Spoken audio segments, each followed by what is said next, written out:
देखिए हम लोग 3D ज्योमेट्री जिसमें स्ट्रेट लाइन हम लोग पढ़ रहे हैं। आज हम लोग का चौथा दिन है और हम लोग सबसे फर्स्ट डे पहला क्लास ही हम लोग पढ़ चुके हैं 3D का। उसमें डायरेक्शन रेशियो और डायरेक्शन कोसाइन के बारे में बहुत अच्छी तरह से समझे थे और उसके हर एक कंडीशन को हम लोग डिस्कस किए थे।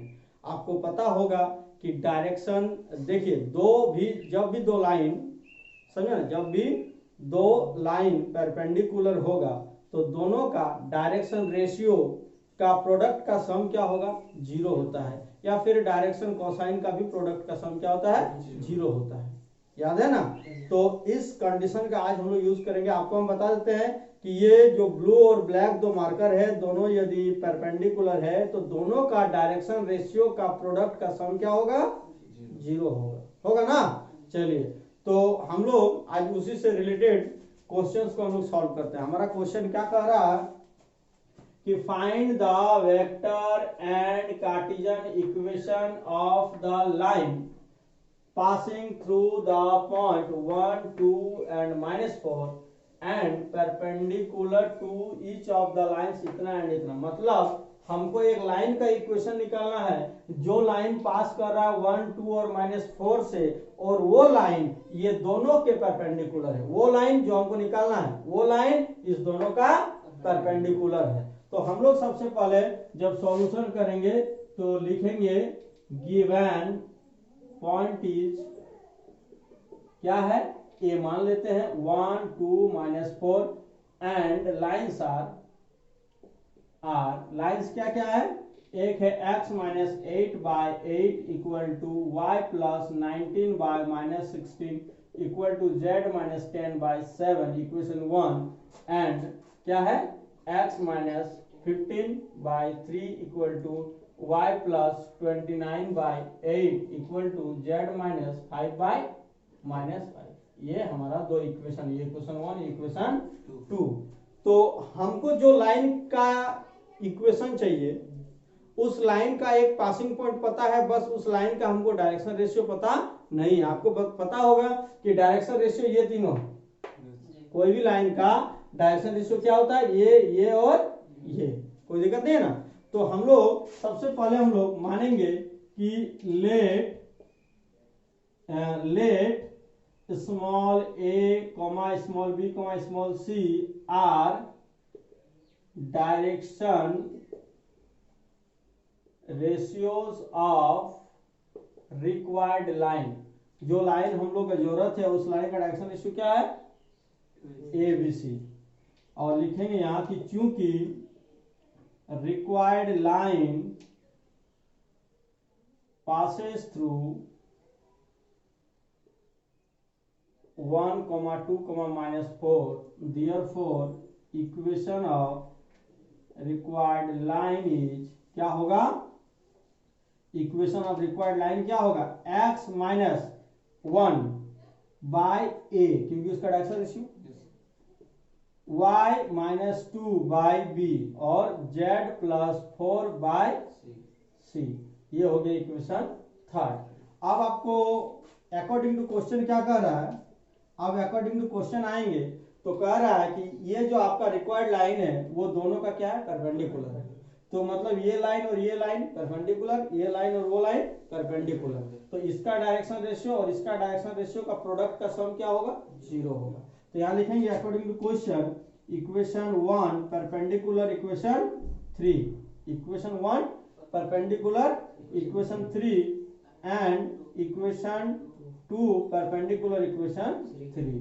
Therefore हमारा दो कंडीशन निकलेगा, क्या निकलेगा, 8 × a तो 8a, -16 × b -16b और 7 × c + 7c equal to 0 and, और एक कंडीशन क्या आएगा, इसको थोड़ा डिस्टेंस में लिखते हैं और इसको इक्वेशन 4 मान लेते हैं एंड, और हम लोग नेक्स्ट क्या आएगा 3, हाँ यहाँ 3 × a तो 3a + 8b और -5c इक्वल टू 0। समझे ना, ये इक्वेशन 5। अब हम लोग क्या करते हैं, इक्वेशन 4 और इक्वेशन 5 को हम लोग सॉल्व करेंगे। तो आपको यदि पता नहीं है हमको तो लग रहा है पता होना चाहिए। एक क्रॉस मल्टीप्लीकेशन होता है जिसको हम लोग हिंदी से वज्र गुणन विधि बोलते हैं, समझे ना। तो यहाँ पर हम लोग क्या करेंगे, solving equation 4 and 5 by cross multiplication. Cross multiplication का सॉल्यूशन कैसे होता है हम आपको बताते हैं कि a बाय ए, यहाँ x होता था, यदि x y z रहता तो x यहाँ देते थे, तो इसके डिवाइड में कैसे होगा आपको हम थोड़ा याद रखने का मेथड बताते हैं। हम लोग क्रॉस मल्टीप्लाई करेंगे ना, तो दोनों इक्वेशन को हम लोग पहले एक साथ लिख लेते हैं।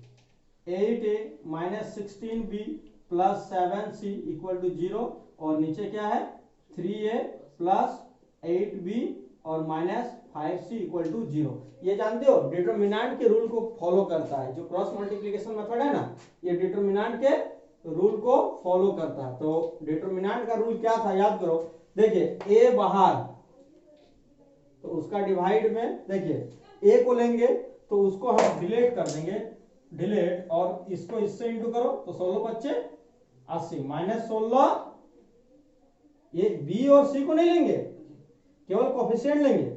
याद रखने का हम तरीका बता रहे हैं कि a लिखेंगे तो इसको इससे इंटू करो, कितना का 16 बच्चे 80, और माइनस देखिए इसको इससे, तो माइनस 8 सत्ते 56 हो गया, इक्वल टू यहां पर लेंगे माइनस b। याद करो डिटरमिनेंट में पहला लेते हैं प्लस, फिर माइनस, फिर प्लस, तो फिर इस कॉलम को डिलीट कर दो, अब उसको इससे गुना, तो 8 बच्चे 40, तो माइनस 40 आएगा ना, और फिर इसको 7 या 21 माइनस देके 21, कोई दिक्कत।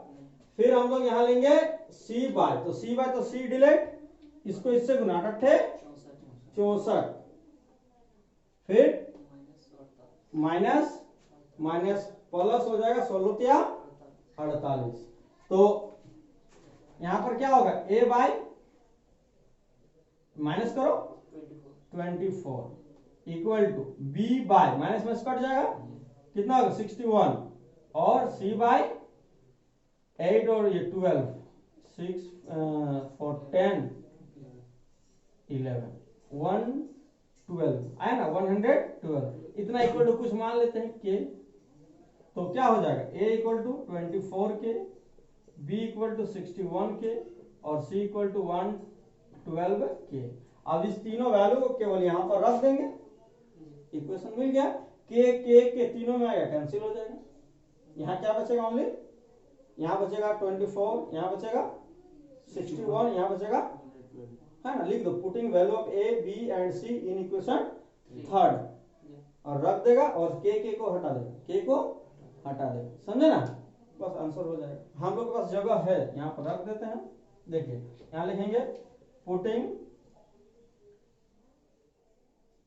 Values of a, b, c in equation third, तो वी गेट क्या मिलेगा, x माइनस 1 बाई a का वैल्यू कितना है 24 के, फिर y माइनस 2 बाई 61 के, और z प्लस 4 बाई 112 के, तो इम्प्लाइज क्या हो जाएगा x minus 1 by 24, y minus 2 by 61, और z प्लस 4 बाई 112, आंसर हो। कोई दिक्कत, ये मेरा रिक्वायर्ड लाइन हो गया, मतलब ये लाइन जो है उस पॉइंट से पास कर रहा है 1 3 और -4, और ये जो है ये इस दोनों लाइन का परपेंडिकुलर, इस दोनों लाइन का परपेंडिकुलर, समझ में आया। लिखिए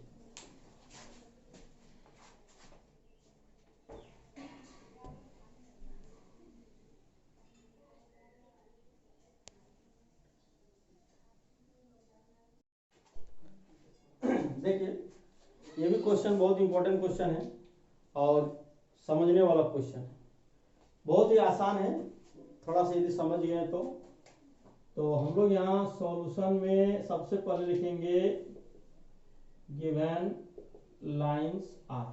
हाँ थोड़ा सा मैं समझा लूँ कि क्वेश्चन बोल क्या रहा है। बोल रहा है कि प्रूव दैट द लाइंस, ये मान लो एक लाइन है और ये भी एक लाइन है, तो बोल रहा है कि प्रूफ करे कि ये इंटरसेक्ट कर रहा है, और उसके बाद इन दोनों का जो इंटरसेक्शन पॉइंट है उसको आप फाइंड करें। तो सोच के देखिए, जो हम अभी डार्क किए हुए हैं वो पॉइंट किस लाइन में लाई कर रहा है? दोनों में है। तो हम लोग को एक ऐसा पॉइंट निकालना है जो दोनों इक्वेशन को सेटिस्फाई करे। क्या करें? आपको बता चुके हैं कि कोई पॉइंट यदि इसके इस इक्वेशन को सेटिस्फाई करता है तो वो पॉइंट इस लाइन के ऊपर ही रहेगा, और यदि वही पॉइंट इसको भी सेटिस्फाई करता है तो इस लाइन के ऊपर भी रहेगा। तो दुनिया में कोई भी पॉइंट दोनों के ऊपर रहेगा तो बस केवल इंटरसेक्शन पॉइंट ही हो सकता है, बाकी और बाहर का कोई पॉइंट दोनों में नहीं हो सकता है। समझ में आया? चलिए, तो हम लोग क्या करते हैं, इसका सॉल्यूशन में क्या हम लोग उपाय लगाते हैं। देखिए, गिवन लाइन सा सबसे पहला लाइन है x minus 4/1 equal to y plus 3y-4 equal to z plus 1/7, इतना इक्वल टू लैम्डा मान लेते हैं से। ये इक्वेशन 1 है।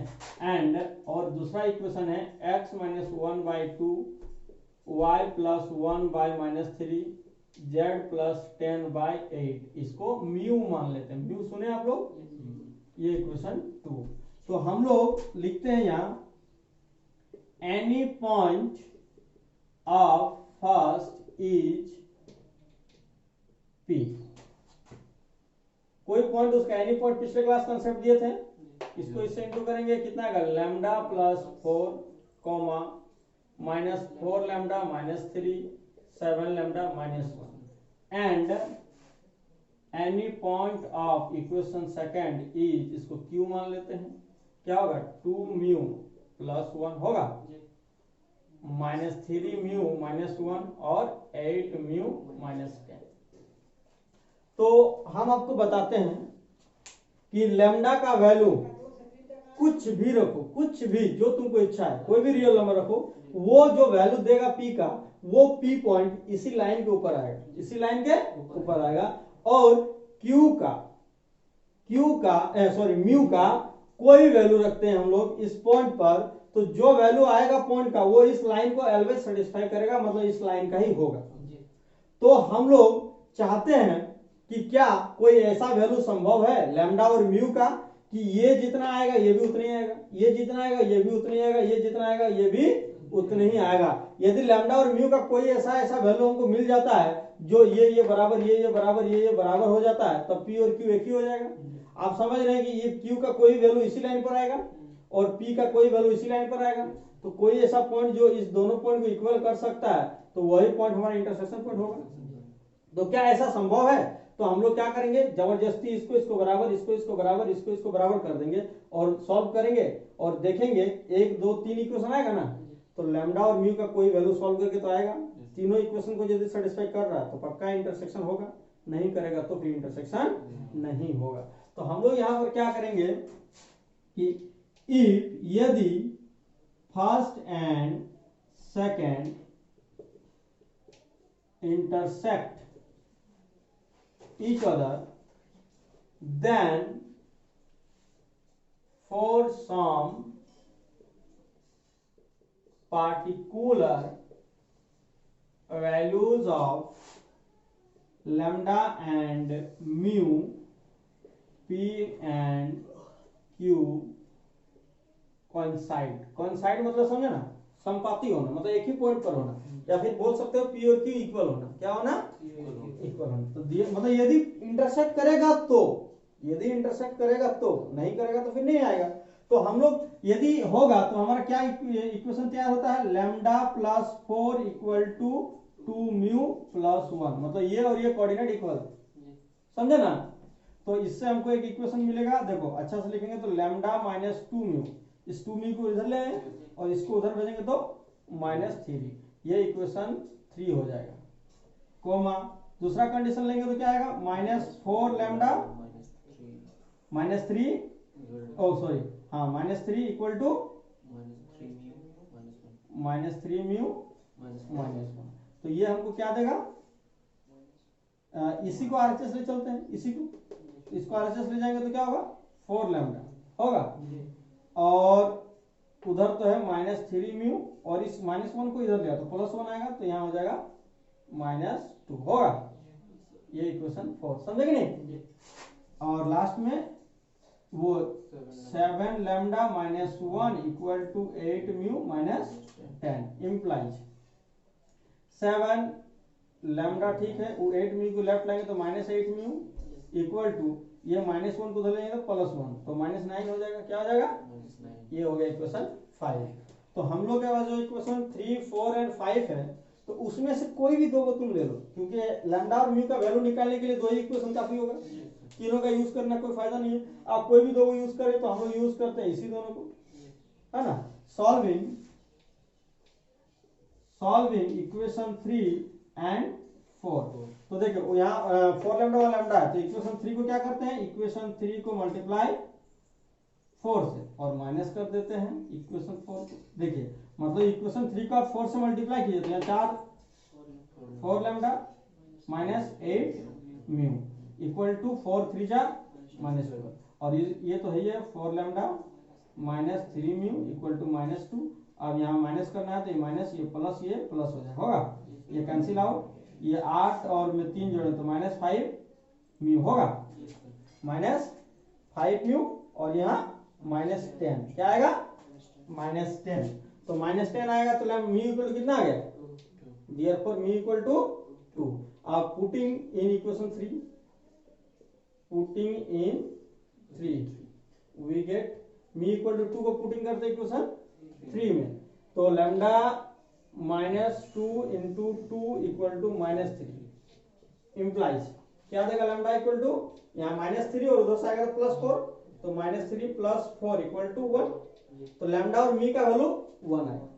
तो मतलब इस दोनों वैल्यू का सॉल्यूशन संभव पॉसिबल हुआ। इसका मतलब हम लोग को इतना क्लियर है कि ये इक्वेशन मतलब इस दो पॉइंट का ये बराबर आएगा, लेकिन क्या वो भी बराबर है, तो ये बराबर तभी सही होगा, ये बराबर होगा कि नहीं होगा उसका जांच तभी होगा जब ये इक्वेशन भी सेटिस्फाई करेगा, ये इक्वेशन भी सेटिस्फाई करेगा। तो ये लैम्डा और म्यू दोनों का वैल्यू इक्वेशन 5 में हम पुट करते हैं, यदि ये सही है उस दोनों वैल्यू के लिए, उस दोनों वैल्यू के लिए ये भी सही है, तो इसका मतलब ये तीनों मतलब ये मतलब ये और ये मतलब बराबर होना संभव है।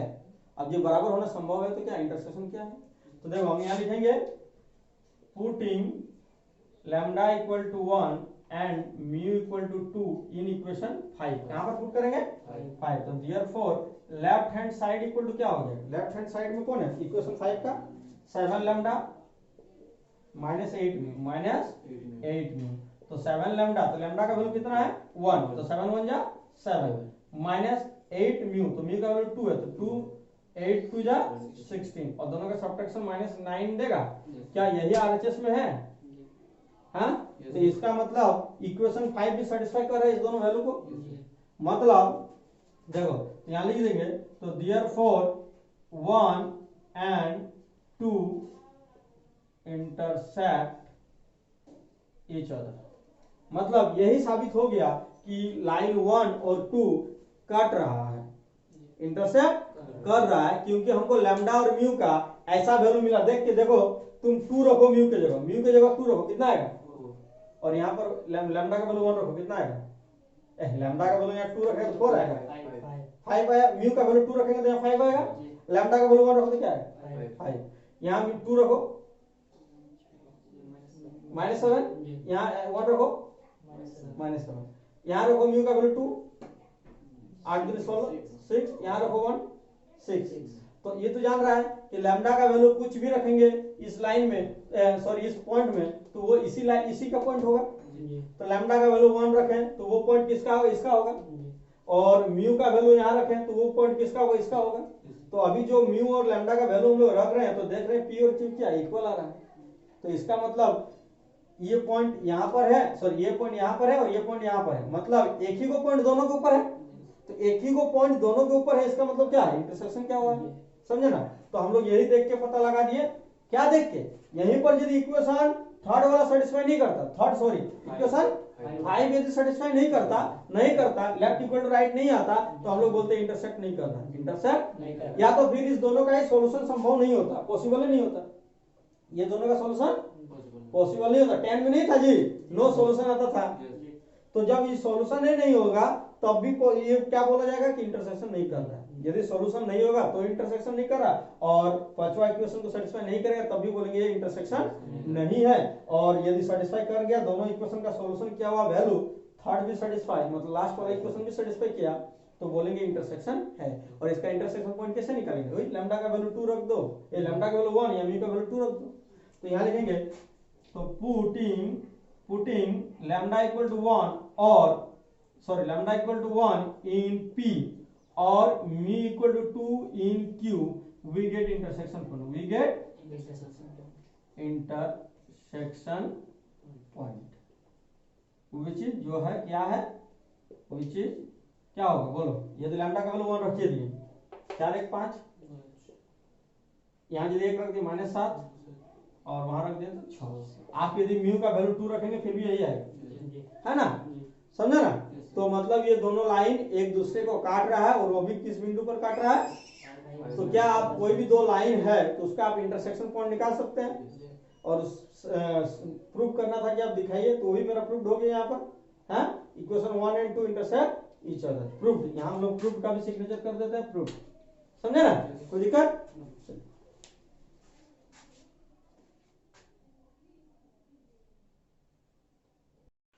देखो, तो इसी टाइप का क्वेश्चन आपको यदि बोलेगा कि प्रूव दैट द लाइंस इतना एंड इतना डू नॉट इंटरसेक्ट, मतलब इंटरसेक्ट नहीं कर रहा है, तो आप कैसे, क्यों इंटरसेक्ट जब नहीं करेगा तब तो ये तो फिक्स्ड है कि इंटरसेक्ट नहीं यदि करेगा तो वो इंटरसेक्शन पॉइंट भी नहीं देगा, तो आपको इंटरसेक्शन नहीं करेगा वो प्रूव करने बोला है। तो उसके बाद नेक्स्ट क्वेश्चन तो यहीं पर स्किप हो जाता है कि इंटरसेक्शन पॉइंट फाइंड करिए, तो उठता ही नहीं है। तो हम लोग को यदि कोई बोलेगा कि प्रूव दैट द लाइंस इतना एंड इतना do not intersect each other, तो आपको क्या करना है, सेम प्रोसेस में जाना है। इस क्वेश्चन को हम लोग जैसे सॉल्व किए अभी उसी प्रोसेस में जाना है। बस आप दो इक्वेशन को सॉल्व कीजिएगा और उससे जो लैम्डा और म्यू का वैल्यू आएगा वो इक्वेशन 5 में जब रखिएगा तो देखिएगा कि left not equal to right आ जाएगा। क्या आएगा, left not equal to right, तभी समझ जाना है। तब यहाँ लास्ट में लिख देंगे, ये जो यहाँ पर लिखे हुए लिखेंगे therefore equation 1 and 2 do not intersect, hence proved. समझ में आया? तो यदि प्रूव्ड डू नॉट इंटरसेक्ट वाला प्रूव करने बोले तो ऑटोमेटिक आप लोग सॉल्व कर सकते हैं। इस क्वेश्चन को हम लोग यहाँ पर हटा देते हैं, समझे ना। चलिए अगला क्वेश्चन हम लोग पढ़ेंगे। तो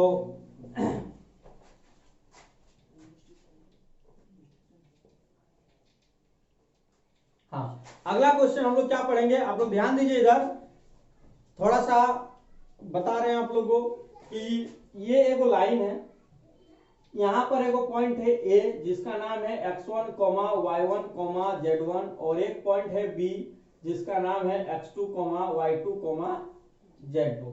तो आपको पता होगा कि OA वेक्टर को हम लोग लिखेंगे x1i plus y1j plus z1k, और OB वेक्टर को क्या बोलेंगे, x2i plus y2j plus z2k।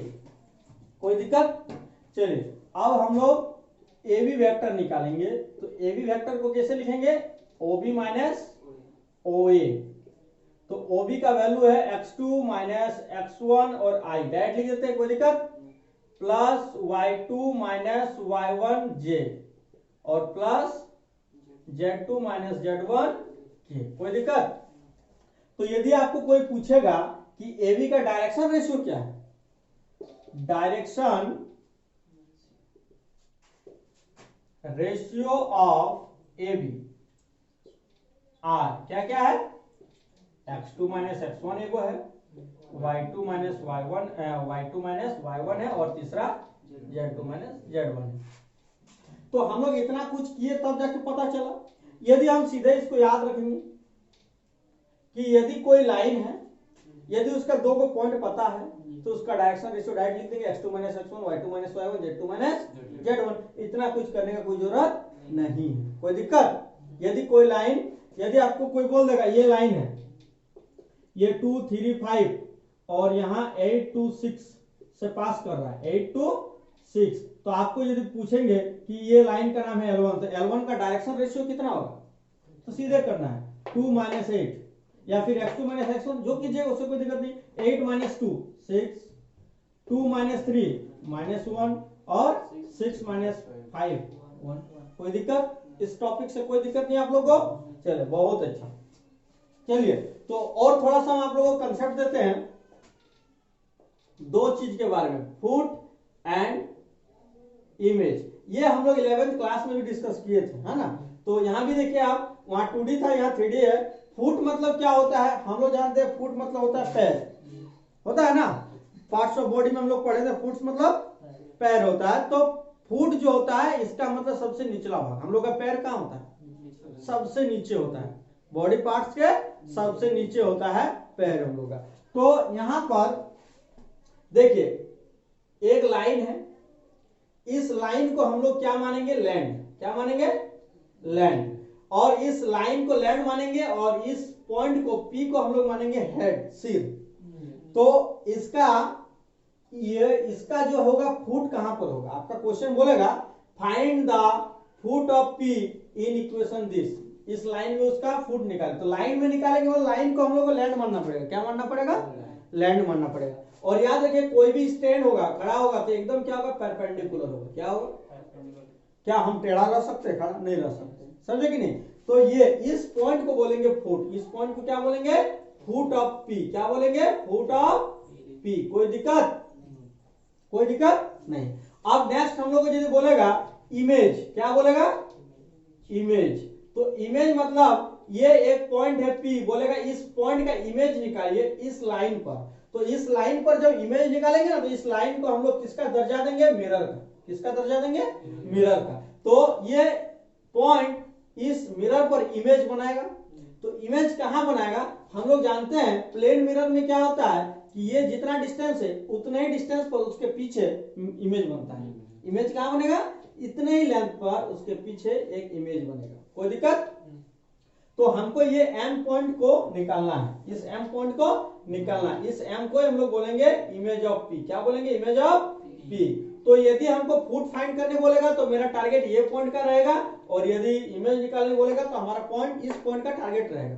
तो सोच के देखिए कि यदि हम ये निकालने की कला सीख गए इसमें, तो ये निकालने के बाद ये और ये दोनों का मिड पॉइंट हो गया। तो इस दोनों को जोड़ के 2 से भगा करेंगे तो इसके बराबर आएगा, उससे हम लोग एम निकाल सकते हैं। तो हम लोग का मेन तो फुट ही है।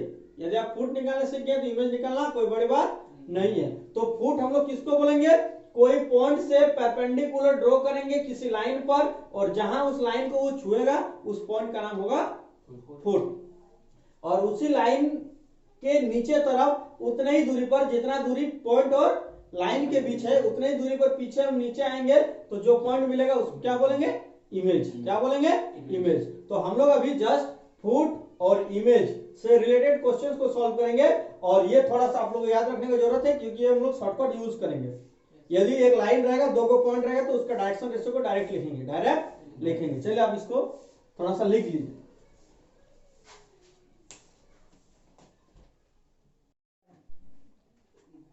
देखो, हाँ हम लोग का क्वेश्चन एक पढ़ा है। क्वेश्चन क्या बोल रहा है?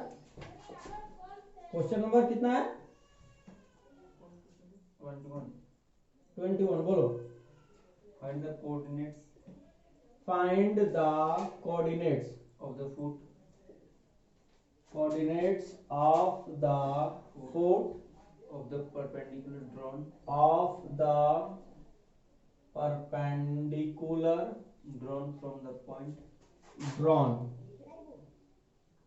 from the points 1, 2, 3, 1, 2, 3 2, 3 to the line to the line x minus 6 by 3 x minus 6 by 3 equal to y minus 7 by 2 y minus 7 by 2 and equal to z minus 7 by minus 2 minus 2। ये हम लोग का question है। ये question को just हम लोग solve कर रहे हैं। लिखा हुआ है also find the length of also find the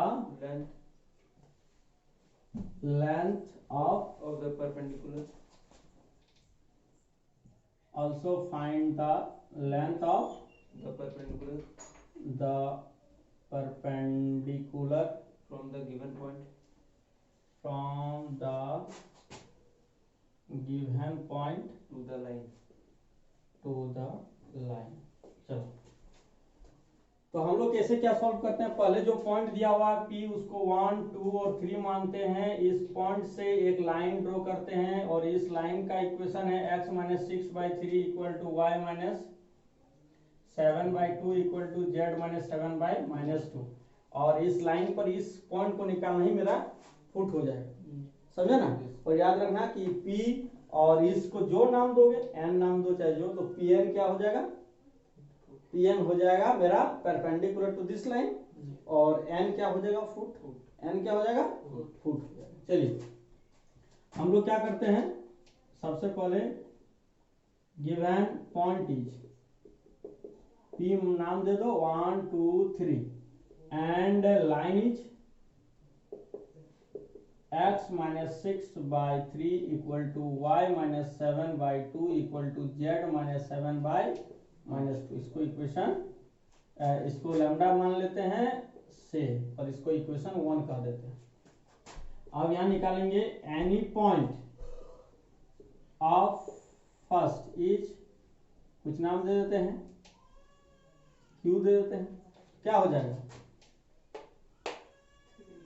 3 lambda plus 6, 2 lambda plus 7 minus 2 lambda plus 7, ये हम लोग। तो आप बताइए कि Q में जो लैम्डा है, लैम्डा का वैल्यू चेंज करेंगे, तो मान लो लैम्डा का वैल्यू 1 रखें तो यहाँ पर Q आएगा, यदि 2 रखें तो Q यहाँ पर आ जाएगा। मतलब लैम्डा का वैल्यू अलग अलग रखेंगे तो इसी लाइन का अलग अलग पॉइंट को इंडिकेट करेगा, इसी लाइन का पॉइंट को इंडिकेट करेगा, तो पक्का है। तो कुछ ना कुछ ऐसा वैल्यू तो दुनिया में है जहां पर Q और N इक्वल होगा, मतलब Q खसक के N के पास पहुंच जाएगा। हाँ, तो हम लोग यहां लिखते हैं कि देखो some particular value of lambda Q equal to N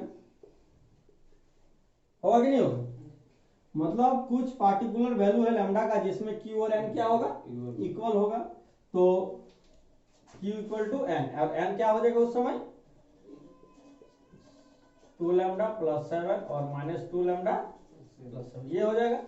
तो therefore direction ratios of Pn कितना हो जाएगा, अब याद रखो कि n अभी ये हो गया, n हमारा जो है अभी n का वैल्यू ये है और p का वैल्यू ये है। तो अभी जस्ट हम लोग पिछले वीडियो में क्या बनाए कि p और n दो पॉइंट है किसी लाइन का, तो इसका डायरेक्शन रेशियो कितना होगा, x2 minus x1 y2 minus y1 z2 minus, तो ये हो गया मेरा x2 में x1 घटेगा, मतलब इतना में 1 घटेगा, तो क्या हो जाएगा 3 लैम्डा प्लस 5 कॉमा, इतना में 2 घटेगा तो 2 लैम्डा प्लस 5, इतना में 3 घटेगा तो माइनस 2 लैम्डा प्लस 4।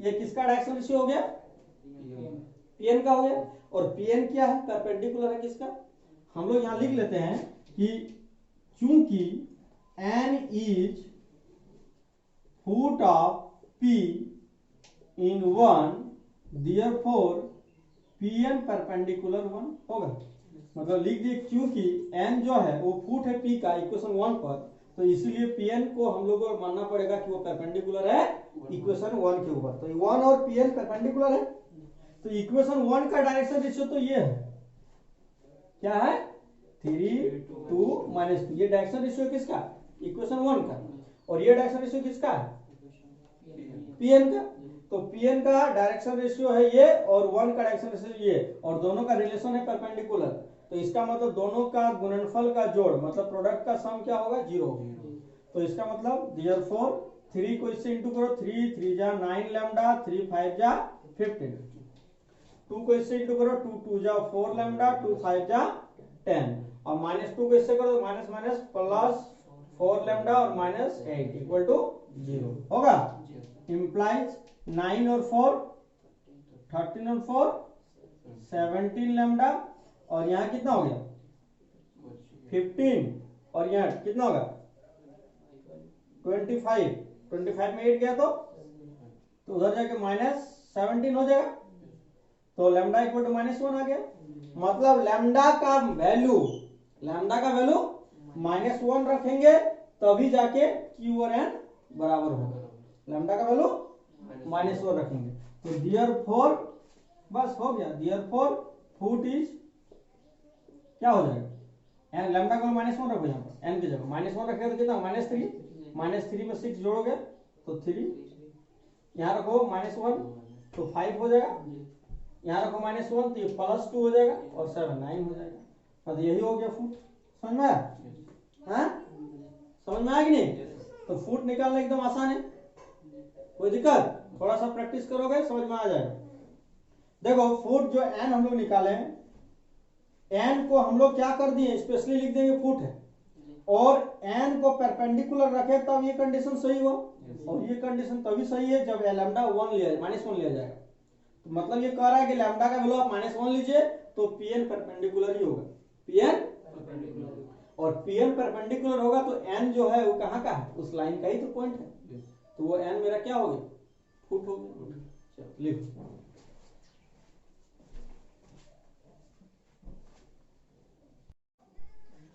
इसके पहले वाला क्वेश्चन में हम लोग डिस्टेंस निकालना भूल गए, जो परपेंडिकुलर डिस्टेंस था उसमें आप डिस्टेंस फार्मूला का यूज करके पी एन का डिस्टेंस निकाल दीजिए। एन जो मेरा फुट था और पी जो मेरा पॉइंट गिवन पॉइंट था, दोनों के बीच का डिस्टेंस आप निकाल दीजिएगा। उसमें थोड़ा सा क्वेश्चन मिस्टेक हुआ था। चलिए अब हम लोग नेक्स्ट क्वेश्चन में जाते हैं। बोल रहा है कि find the image of the point इतना इन द लाइन इतना।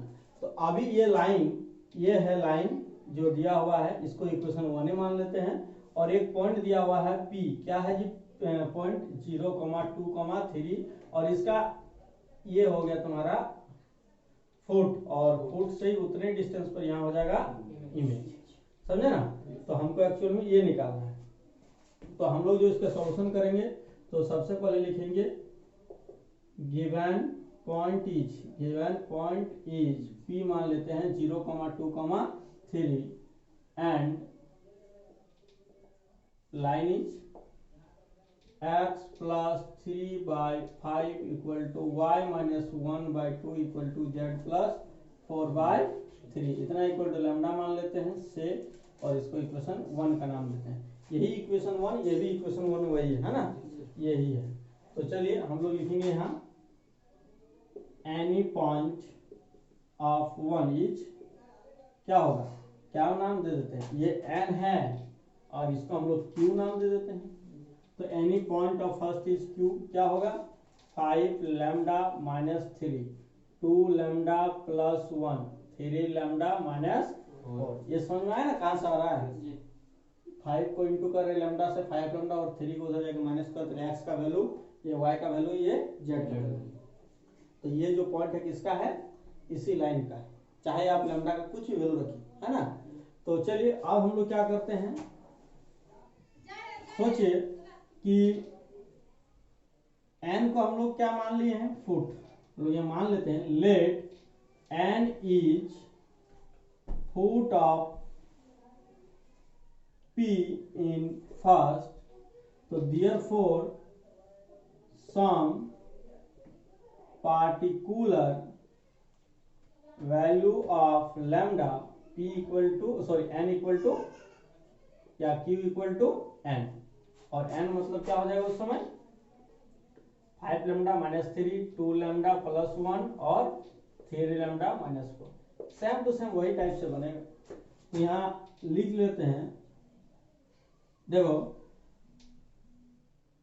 therefore direction ratios of Pn are, क्या होगा डायरेक्शन रेशियो ऑफ Pn, तो n यहाँ है P वहां है, तो 2 पॉइंट है, तो Pn का डायरेक्शन रेशियो कितना होगा, इतना में 0 माइनस करेंगे तो 5 लैम्डा -3, इतना में 2 माइनस करेंगे तो 2 लैम्डा -1, इतना में 3 माइनस करेंगे तो 3 लैम्डा -7 होगा। तो ये डायरेक्शन रेशियोज ऑफ Pn हो गया इतना। और यहाँ लिखते हैं कि चूंकि n इज फुट है of P in first, therefore Pn perpendicular equation 1, therefore तो Pn का डायरेक्शन रेशियो क्या है ये, और फर्स्ट का डायरेक्शन रेशियो है ये, तो हम लोग इसको इससे मल्टीप्लाई करेंगे तो 5 को इससे मल्टीप्लाई करेंगे तो 5 5 जा 25 लैम्डा माइनस 5 3 जा 15, 2 को मल्टीप्लाई करेंगे इससे तो 2 2 जा 4 लैम्डा माइनस 2, 3 को इससे मल्टीप्लाई करेंगे तो 3 3 जा 9 लैम्डा माइनस 3 7 जा 21 इक्वल टू क्या देगा 0 देगा। इम्प्लाइज 25 और 4 कितना होगा 29 और 38 लैम्डा, और यहाँ पर कितना हो रहा है, ये कितना हो जा रहा है माइनस 38 इक्वल टू 0, तो इम्प्लाइज लैम्डा इक्वल टू 1 होगा। तो इसका मतलब लैम्डा का वैल्यू 1 होने पर P और Q इक्वल होगा और n उसमें फुट P और Q सॉरी Q और n इक्वल होगा और n क्या होगा फुट का रोल निभाएगा, क्या निभाएगा, तो therefore foot of P is n, और वो भी कितना होगा लैम्डा का वैल्यू 1 रखो ना जी, 1 रखोगे तो ये कितना आएगा 2, यहाँ 1 रखोगे तो 3, यहाँ 1 रखोगे तो -1, क्या आएगा -1, तो फुट निकल गया। अभी मेरा लक्ष्य पूरा नहीं हुआ है, अभी हम लोग इमेज निकालना लक्ष्य है, तो हम लोग यहाँ मान लेते हैं कि लेट m, इसको क्या मान ले अल्फा बीटा गामा मान लेते हैं, is image of P in first, मान लेते हैं कि alpha beta gamma m point से इंडिकेट किया गया है वो इमेज है P का फर्स्ट पर, तो यहाँ लिखेंगे कि चूंकि m is image of P in first, therefore n is midpoint of Pm होगा, n क्या होगा Pm का मिड पॉइंट, तो therefore हमारा ये इक्वेशन तैयार होता है कि हमारा n का वैल्यू पता चल चुका है, ये है और यहाँ पर P है और यहाँ m क्या है अल्फा बीटा और गामा, तो इसको जोड़ो alpha plus 0 by 2 alpha plus 0 by 2 beta plus 2 by 2 और गामा प्लस 3 बाई 2, ये किसके इक्वल होगा n के, और n का क्या है कोऑर्डिनेट 2 3 -1 2 3 -1, तो therefore alpha by 2 equal to होगा 2, beta plus 2 by 2 equal to होगा 3 और gamma plus 3 by 2 equal to होगा -1, तो देयरफॉर अल्फा इक्वल टू क्या हो जाएगा 4, बीटा इक्वल टू कितना होगा देखो 2 दिया 6 में 2 गया तो 4 और गामा इक्वल टू कितना हो जाएगा -2 और -3 -5, तो देयरफॉर इमेज m क्या हो जाएगा 4, 4, -5 आंसर। कोई दिक्कत, इमेज निकालने का रूल सीखे हैं।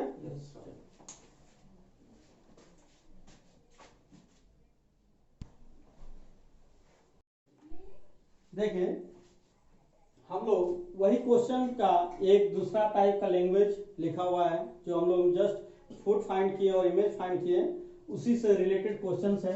बोला find the coordinate of the foot of the perpendicular drawn from the point, इतना मतलब ए एक पॉइंट है उसी से ड्रॉ किया गया है 1 2 1, इससे ड्रॉ किया गया एक लाइन BC पर, तो ये लाइन एक BC लाइन ड्रॉ करते हैं हम लोग, यहाँ पर होगा B का वैल्यू है 1 4 6 और C का वैल्यू है 5 4 4, तो हम लोग का यहाँ से जो ड्रॉ होगा परपेंडिकुलर इसका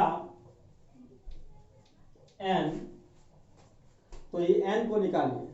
तो इससे पहले सब क्वेश्चन में क्या था कि इस लाइन का इक्वेशन दे देता था और यहाँ पर इस लाइन का 2 को पॉइंट दे दिया है, तो हम लोग जानते हैं कि कोई भी लाइन का 2 को पॉइंट दे दिया तो उसका इक्वेशन हम लोग निकाल सकते हैं। तो बस पॉइंट निकाल लेंगे, कैसे निकालते थे, x minus x1 by x2 minus x1 equal to y minus y1 by y2 minus y1 equal to z minus z1 by z2 minus z1। आप x माइनस x1 बैठाइए, x1 इसी को लीजिए 1 by x2 minus x1, x2 मतलब 5 और x1 मतलब 4 हो जाएगा, y minus y1 मतलब 4 बाई y2 माइनस y1, तो 4 बाई 4 0, तो यहाँ 0 को इन्फिनिटी मत लिख दीजिएगा, 1 बाई 0 मतलब इन्फिनिटी नहीं होता है, यहाँ पर 0 0 ही रहेगा, है ना, वो डायरेक्शन रेशियो को इंडिकेट कर रहा है। फिर z माइनस z1 मतलब 6 बाई z2 माइनस z1 तो 4 माइनस 6, 4 माइनस 6 कितना होगा -2। तो अभी हम लोग को BC लाइन का इक्वेशन मिल गया। तो इस लाइन पर ए का इमेज फुट निकाल तो आराम से निकाल सकते हैं, समझा ना। चलिए अब हम लोग आगे बढ़ते हैं। इस क्वेश्चन, इस तरह का क्वेश्चन कि find the image of the point इतना इन द लाइन इतना। तो तुम लोग बोलोगे कि सर अभी जो लाइन था वो कार्टेशियन फॉर्म में निकालने सीखे, तो आप वेक्टर को तुरंत कार्टेशियन में बदल दीजिए, उसके बाद सॉल्व कीजिए। कैसे होगा? तो ये जो है ना इस तरह लिखेंगे, भाई डायरेक्ट लिखेंगे cartesian form of first is क्या होगा, x minus 11 by 10 y minus 2 तो +2 हो जाएगा by -4 equal to z minus +8 by -11। बस कार्टेशियन फॉर्म निकला। अब कार्टेशियन फॉर्म से इमेज निकालिए। अब क्या मेरा क्वेश्चन हो गया, find the image of this point in this line, तो आराम से हो जाएगा। तो हम लोग का ये एक्सरसाइज कंप्लीट हो गया। अब हम लोग अगले क्लास क्या पढ़ेंगे, कोलिनियर, 3 पॉइंट का कोलिनियर जो हम लोग पहले ही पढ़ चुके हैं, और फिर एक आसान मेथड पढ़ ही लेंगे, समझे ना। और वेक्टर का बहुत आसान टॉपिक है 3D में, सॉरी इसके बाद क्या क्या टॉपिक पढ़ने वाले हैं सुनिए ध्यान से। इसके बाद हम लोग पढ़ेंगे 3 पॉइंट को कोलिनियर कैसे चेक करेंगे। उसके बाद हम लोग क्या पढ़ने वाले हैं, 2 लाइन के बीच का एंगल कैसे निकालेंगे। तो वेक्टर में वेक्टर भी क्या था, स्ट्रेट लाइन का ही छोटा भाग था एक, तो वो जब एंगल निकालना सीखे तो यहाँ भी वही फॉर्मूला यूज होगा। उसके बाद एक पढ़ेंगे shortest distance between 2 lines, 2 line के बीच का शॉर्टेस्ट डिस्टेंस निकालने सीखेंगे। और यही तीनों चीज हमारा एग्जाम के लिए और इम्पोर्टेंट होंगे। और ये जो एक्सरसाइज हम लोग लास्ट 3 डेज में पढ़े, लास्ट 4 डेज में पढ़े, 3 डेज में, लास्ट 3 डेज में जो पढ़े हम लोग, second days, third days and fourth days, ये तीनों का जो पढ़ाया हुआ ये एग्जाम में 4 मार्क्स का आता ही है, हर साल आता है। इसीलिए इसको एकदम ध्यान से पढ़िएगा। कोई भी दिक्कत होगा आप आराम से कॉल करके पूछ सकते हैं, समझा ना। चलिए।